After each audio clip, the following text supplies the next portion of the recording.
بسم اللہ الرحمن الرحیم. دوستو السلام علیکم. اگین بہت ایک لمبے گیپ کے بعد آپ سے ملاقات ہو رہی ہے.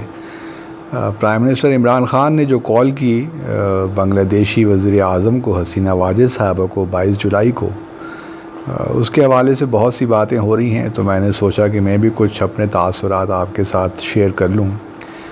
مجھے یاد ہے کہ حسینہ واجد صاحب سے جب میں نے پہلی دفعہ ان کو دیکھا، وہ تھمپو میں، جب سارک، تھمپو جو بھوٹان کا کیپٹل ہے، وہاں سارک کی سمٹ تھی، تو گیلانی صاحب تھے اور میں بھی ڈیلیگیشن میں شامل تھا.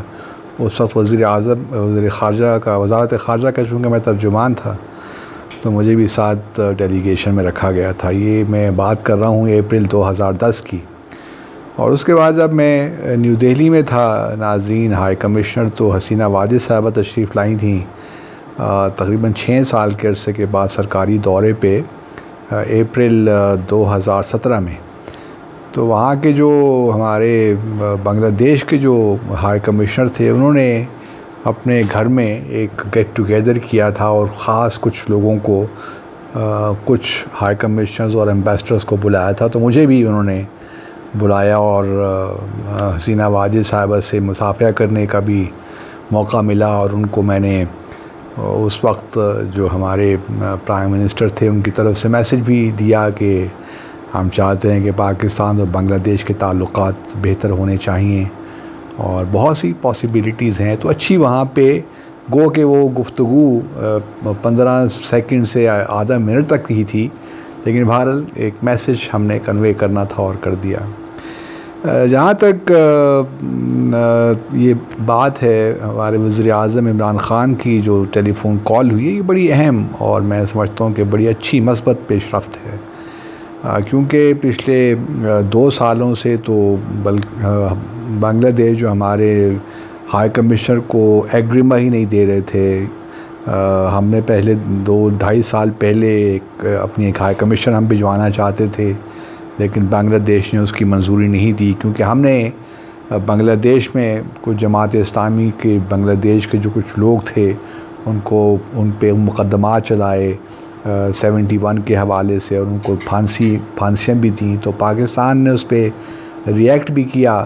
تو ایک تعلقات میں تو کھچاؤ ہمیشہ سے، جب بھی حسینہ واجد آتی ہیں، چونکہ یہ جو بنگلہ دیش کے بانی ہیں مجیب الرحمان، ان کی بیٹی ہیں، تو ان کی وجہ سے ان کا جھکاؤ پاکستان میں لگتا ہے کہ بھارت کی طرف ہے. اور اس وجہ سے پاکستان اور بنگلہ دیش کے درمیان وہ ان کے دور حکومت میں وہ گرم جوشی نہیں ہوتی.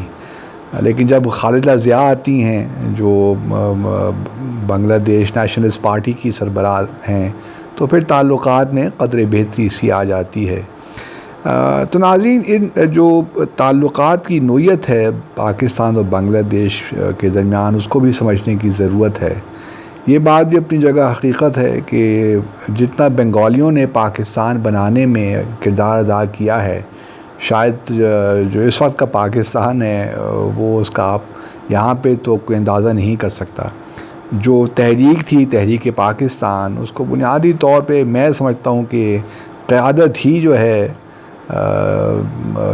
یا لیڈ جو اس میں ایک جان تھی، وہ بنگالیوں نے ہی اس میں ڈالی.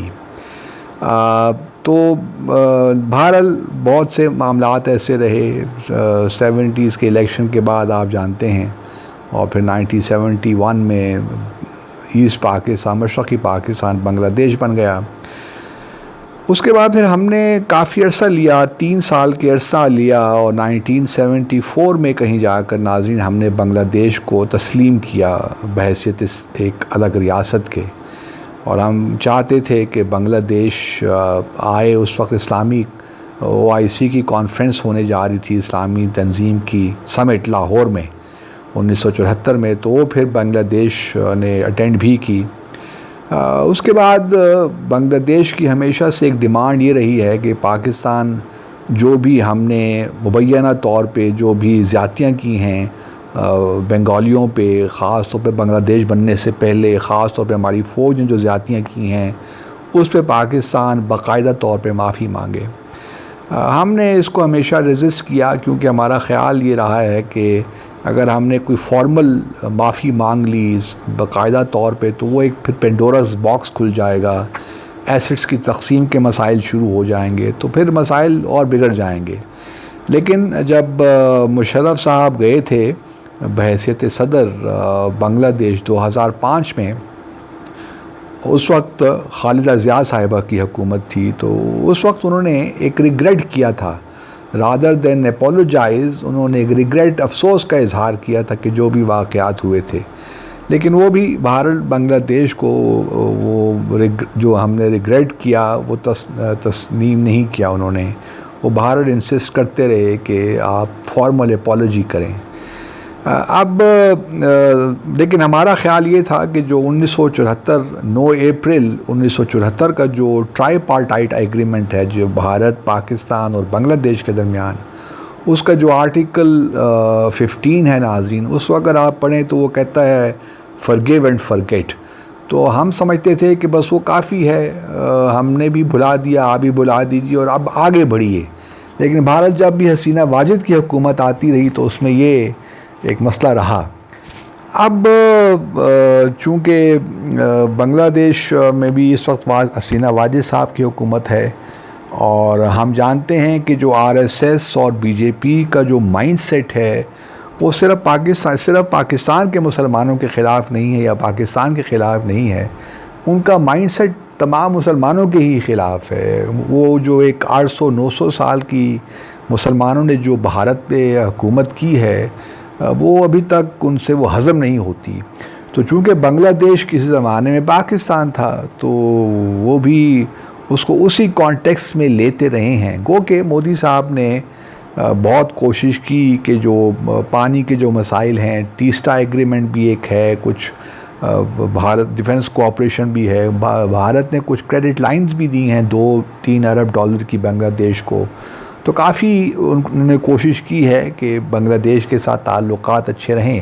لیکن بھارت چونکہ ذہن میں RSS اور BJP کا ایک اینٹی مسلم جو مائنڈ سیٹ ہے وہ تو اپنی جگہ پہ ہے، اس لیے ہم نے دیکھا کہ پچھلے سال جب نیشنل رجسٹر آف سٹیزنز ہوا خاص طور پہ آسام میں، تو اس میں تقریباً 19 لاکھ کے قریب ناظرین جو بنگالی اوریجن کے لوگ تھے، چونکہ ان کے پاس کوئی ڈاکومنٹس نہیں ہیں تو وہ اسٹیٹ لیس ہو گئے تقریباً۔ اب بنگلہ دیش نے بھی اس پہ ناراضی کا اظہار کیا ہے، اور اس کے بعد پھر آپ جانتے ہیں کہ سٹیزن شپ امینڈمنٹ ایکٹ بھی آیا، جس کے تحت مسلمانوں کے خلاف ہی تھا کہ جو بنگلہ دیش میں مسلمان ہیں یا پاکستان میں مسلمان ہیں یا افغانستان میں مسلمان ہیں، اگر وہ بھارت میں آنا چاہتے ہیں، اسائلم لینا چاہتے ہیں تو بھارت وہ کنسیڈر نہیں کرے گا، بھارت صرف اور صرف ہندوؤں سکھوں کو اسائلم دے گا۔ تو یہ بھی ایک قسم کا جو ریلیجس ایک ہے سلسلہ BJP RSS کا مسلمانوں کے خلاف، وہ بھی بڑا ظاہر ہے۔ تو حسینہ واجد صاحبہ پچھلے کچھ عرصے سے خاص طور پہ ناراض رہی ہیں، تھوڑا سا یا پریشر بلڈ کرنے کی کوشش کر رہی ہیں انڈیا پہ، کیونکہ ان کو یہ بھی خدشہ ہے کہ اگر یہ 20 لاکھ کے قریب آسام میں جو لوگ ہیں اگر یہ اسٹیٹ لیس ہو گئے تو پھر یہ تو بنگلہ دیش کی طرف رخ کریں گے، اور پھر بنگلہ دیش میں پہلے ہی تقریباً 10 لاکھ سے زیادہ روہنگیا جو میانمار کے مسلمان ہیں وہ اس وقت وہاں کیمپوں میں موجود ہیں، مہاجرین کے کیمپس وہاں لگے ہوئے ہیں۔ تو بنگلہ دیش نے حسینہ واجد صاحبہ کو یہ فکر تو لاحق ہے کہ یہ کہیں، اور انہوں نے اس پہ اپنا اظہار بھی کیا ہے، غصہ تو نہیں کہہ سکتے لیکن کنسرنس یقیناً شو کیے ہیں اس کے بارے میں۔ اور پھر ہم نے یہ بھی دیکھا کہ بنگلہ دیش جو ہے وہ چین کی طرف بھی رجحان اس نے رکھا ہوا ہے، سارے اس نے آپشنز اوپن رکھے ہوئے ہیں، چین کے ساتھ تعلقات میں گرم جوشی پیدا کر رہے ہیں، بلکہ چین نے پچھلے دنوں تقریباً 5000 سے زیادہ جو ایکسپورٹیبل آئٹمز ہیں، ٹیرف لائنز ہیں بنگلہ دیش سے چین، اس پہ ڈیوٹی بالکل ختم کر دی ہے، اور پھر تقریباً انویسٹمنٹ بھی تقریباً 6 سے 7 بلین ڈالر کی انویسٹمنٹ کا وہ سوچ رہے ہیں چین، کیونکہ چین کے لیے بڑا ضروری ہے کہ وہ ساؤتھ ایشیا میں، جنوبی ایشیا میں پاکستان، بنگلہ دیش، نیپال اور مالدیوز کے ساتھ تعلقات کو بہتر کرے، اور بڑا انویسٹ بھی کر رہے ہیں۔ تو اس میں چین کا بھی ایک بنیادی رول ہو سکتا ہے کہ انہوں نے حسینہ واجد کو تھوڑا بہت انکریج کیا ہو، اور پھر پاکستان کے ساتھ بڑے عرصے کے بعد ایک قسم کا یہ ایک آئس میں کہتا ہوں بریک ہوئی ہے. تو اس میں جو ہمارے سفیر ہیں ان کو بھی کریڈٹ جاتا ہے. عمران صدیقی صاحب جو بھی ریسنٹلی چونکہ بنگلہ دیش نے تو الاؤ ہی نہیں کیا ہمارا سفیر، تو بھی جنوری میں شاید وہ گئے ہیں، تو انہوں نے اپنی ملاقات جب کی بنگلہ دیش کے وزیر خارجہ پہ تو اچھی بات ہوئی. تو یہ اچھا ایک میں سمجھتا ہوں، لیکن اب اس کو فالو اپ کرنا ہے ناظرین. اور میں پہلے بھی شاید کہیں کہہ چکا ہوں کہ ہمارے پرانے سابق سفیر ہیں برہان الاسلام صاحب، جن کا اوریجنلی تعلق مشرقی پاکستان سے ہے، وہ بنگالی بولتے ہیں، وہ ایسٹ پاکستان بنگلہ دیش کو بڑے اچھے طریقے سے جانتے ہیں. تو اب کرنا یہ چاہیے کہ ایک فارمل لیٹر عمران خان صاحب لکھیں اور وہ ایک اسپیشل انوائے برہان الاسلام صاحب کو بھجوا دیں، وہ خط لے کر کہ وہ حسینہ واجد صاحب کو ڈیلیور کرائیں. تو وہ اس موقع سے فائدہ اٹھا کے دوسرے لوگوں سے بھی ملیں گے. تو اب اس مومنٹم کو بلڈ کرنا ہے، اس کو چھوڑ نہیں دینا. اور پھر ہم نے اس کو اس طرح بھی نہیں دیکھنا کہ یہ زیرو سم گیم ہے کہ اگر بنگلہ دیش کے ساتھ ہمارے تعلقات بہتر ہو رہے ہیں تو بھارت کے ساتھ خراب ہی ہونے چاہیے. حسینہ واجد بھی اسمارٹ پولیٹیشین ہیں، ان کو پتہ ہے وہ کیا کر رہی ہیں. تو ہمیں اپنے تعلقات پہ فوکس رکھنا چاہیے. ہم جانتے ہیں کہ جب 2016 میں پاکستان میں سارک سمٹ ہونے جا رہی تھی تو بنگلہ دیش نے اس وقت بھارت کے کہنے پہ انکار کر دیا آنے سے. تو ہمیں اپنے تعلقات پہ فوکس کرنا چاہیے کہ ہم کس طرح دو طرفہ تعلقات کو بہتر کر سکتے ہیں. اور جو اس وقت انوائرمنٹ ہے، چونکہ مودی، RSS، BJP یہ سارے اینٹی مسلم ان کا ایک مائنڈ سیٹ ہے، تو اس سے ہم فائدہ اٹھا سکتے ہیں. اور چونکہ چین بھی بنگلہ دیش کی مدد کرنا چاہتا ہے، ہمارے ساتھ چین کی اسٹریٹجک پارٹنرشپ ہے، تو بہت سی ری الائنمنٹس ہو رہی ہیں. تو ہمیں اس سے فائدہ اٹھانا چاہیے میں سمجھتا ہوں. اور اس مومنٹم کا یہ ہوتا ہمارے پاکستان میں یہ ہے کہ ہم ایک انیشیٹو لیتے ہیں اور پھر اس کو بھول جاتے ہیں. تو خدا را ایسا نہ کریں. اب ایک سلسلہ شروع ہوا ہے، وہ جسے کہتے ہیں کہ آئس بریک ہوئی ہے، تو اب اس مومنٹم کو آگے لے کر چلیے، اس پہ بلڈ کیجئے تاکہ دونوں ممالک کے درمیان تعلقات وہ ایک خاص سبسٹنس پیدا ہو، گرم جوشی پیدا ہو. کیونکہ جو بنگلہ دیشی ہیں اس پہ میں آپ کو یقین دلاتا ہوں کہ پاکستان کے ساتھ بہت محبت کرتے ہیں.